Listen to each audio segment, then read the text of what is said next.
Space pirates, unrequited love, and more than one massive announcement. Hello, I'm Matthew, and welcome to the Watch It Played Gaming News.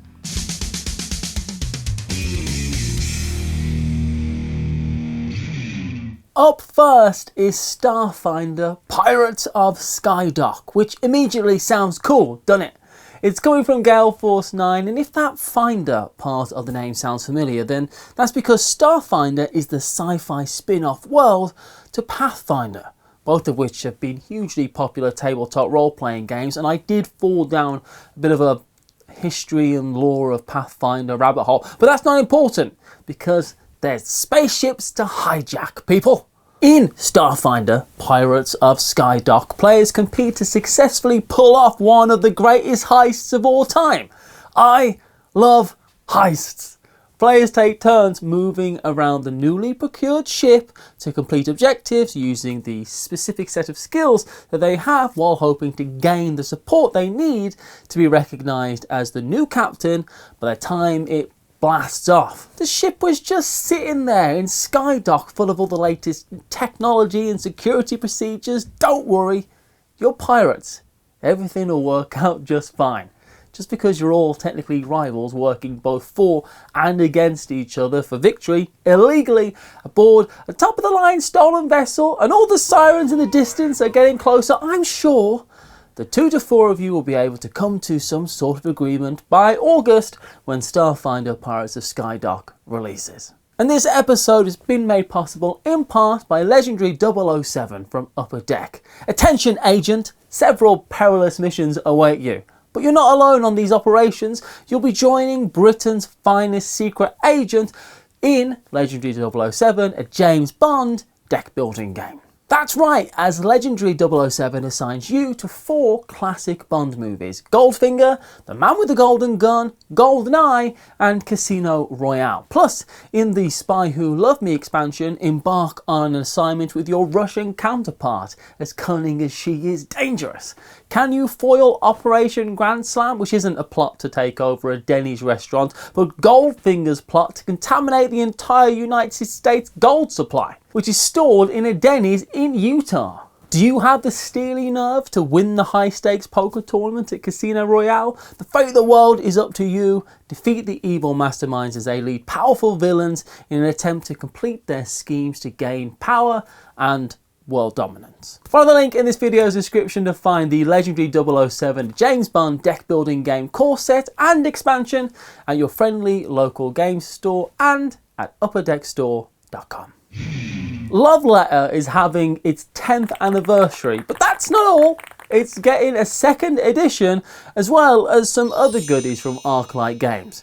Love Letter is arguably one of the most important games of the last 10 years, as it's single-handedly shot to prominence the whole idea of the micro game.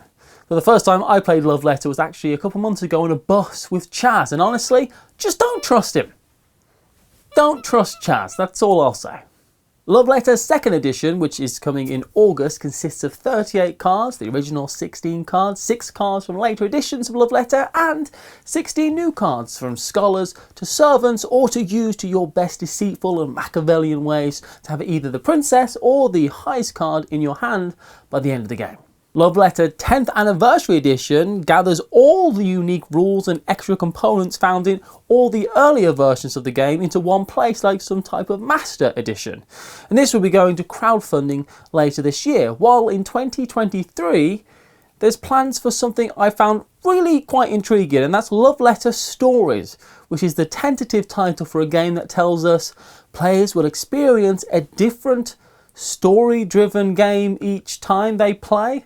What the heck does that mean? I don't know, but it sounds cool. There was a big Twilight Imperium news announcement this week with the confirmation of the often speculated Twilight Inscription, a 4X roll and write spin-off of the massive sci-fi space opera that is Twilight Imperium. In Twilight Inscription, 1 to 8 players will explore the galaxy, develop planets, create trade and industry on them, all while you defend your holdings whilst trying to wreck other players' stuff. But this is a big roll and write, with FFG head of studio Chris Gerber saying, Inscription is to roll and write as Twilight Imperium is to board games. Make some room, you're going to need it. Which makes sense, as the quote appeared above a picture of what showed like 4 game boards. The game looks like it's coming with oversized dice and chalk markers and dry erase player sheets. It's got 24 different factions to choose from, all with their own powers. And if that sounds exciting, it's coming a little later this year. For more sci-fi news, we have more sci-fi news. Who writes this? Fun Again have announced Antematter, a space poker strategy game coming in Q3 this year. In Antematter, 3 to 6 players are being the first to walk away, or float silently away, with 4,000 credits. And we're invited to enter a rich lore and universe, and to take command of a unique crew of spacefarers, each vying to plunder, smuggle, gamble and bluff their way to supremacy. All via the subtle earth art of Texas Hold'em. This is certainly a mashup of genres that I've not seen before, so I'm excited to see how it all works later this year. For more sci-fi news, we have more... Seriously? No? Gale Force 9 also announced a new Firefly game with Firefly Misbehavin. Someone ever tries to kill you, you try to kill them right back, is the tagline of Firefly Misbehavin, where players get to take control of the different factions within the Firefly universe, all the way from the criminal enterprises of Badger or Niska to the self-righteous Alliance and even Serenity.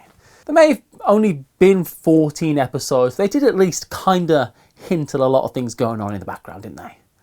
In Misbehavin, 2 to 4 players will be deck building with their unique starting cards, as well as having access to characters, items and locations in the core, border and rim of the galaxy. And the game even offers a way to play through different episodes with different objectives to be aiming for, and you can do all that later this year when it releases. The previously Polish exclusive of the Ticket to Ride Poland expansion is getting a wider release in July. Map Collection 6.5 takes us from the Baltic Sea to the Carpathian Mountains and challenges players to create connections between Poland's neighbouring countries, such as Germany, Ukraine and Czech Republic, in addition to connecting cities and completing tickets in the usual Ticket to Ride kind of way. Connecting countries will get you extra but diminishing points, so being the first to make cross-country connections is paramount. So if finishing off your Ticket to Ride collection had been on your list, then now you can. And Blue Orange Games and Phil Walker Harding have announced Museum Suspects, a family-weight betting and bluffing game coming later this year. Hurry, close the doors. Something's been stolen. And now the museum director has to call in a number of highly skilled investigators to find the thief or thieves among the 16 suspects still being held inside the museum. You'll be taking turns to select and evaluate clues while trying to put others off the scent, because at the end of 6 turns, all the clues are revealed and the player who wagered the most on the accurate culprit wins. This is a family-weight betting and bluffing game that also looks really nice. Is that chicken in charge of this museum, or what's going on there? Either way, I'm all for it. Especially as a bluffing game for younger and older players is also something you don't see every day. So I'm excited about that. And that's the news. There's lots of games coming up, but click here to find out games you can buy right now. Bye.